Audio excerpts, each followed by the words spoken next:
তার মনে ভয় হল না, কারণ সে জানত কুরআনের আলোতে কোনো অশুভ শক্তি তার কাছে আসতে পারে না। তিলাওয়াত শেষ করে সে দরজা খুলে বাইরে তাকাল, কিন্তু কাউকে দেখল না। আফিয়া হাসল। সে ভাবল হয়তো বাতাসের শব্দ ছিল।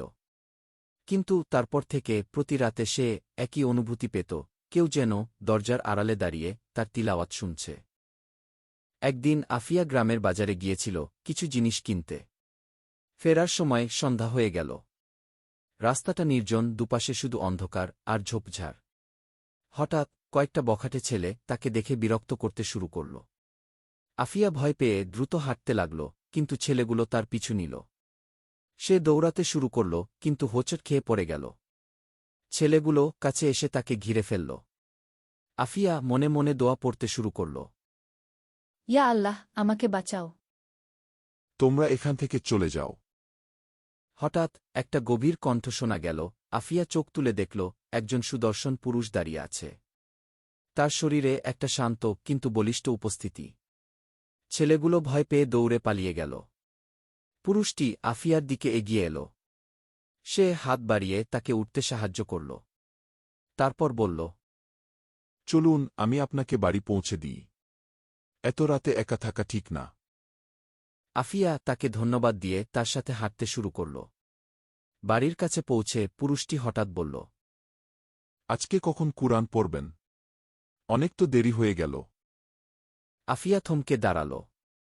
সে অবাক হয়ে বলল, আপনি কিভাবে জানেন আমি কুরআন পড়ি? পুরুষটি হাসল। তার হাসিতে একটা অলৌকিক মাধুর্য ছিল। সে বলল, আমি আজিম। আমি প্রতি রাতে আপনার তিলাওয়াত শুনতে আসি। আমি একজন জিন। আপনার কণ্ঠে এমন জাদু আছে যে আমি নিজেকে আটকাতে পারি না। আফিয়া ভয় পেল না। তার মনে একটা শান্তি এল। সে বুঝল এই জিন তার কোনো ক্ষতি করবে না। সে হেসে বলল, আপনি যদি আমার তিলাওয়াত শুনতে ভালোবাসেন তাহলে ভেতরে আসুন। আমি আজ অবশ্যই পড়ব।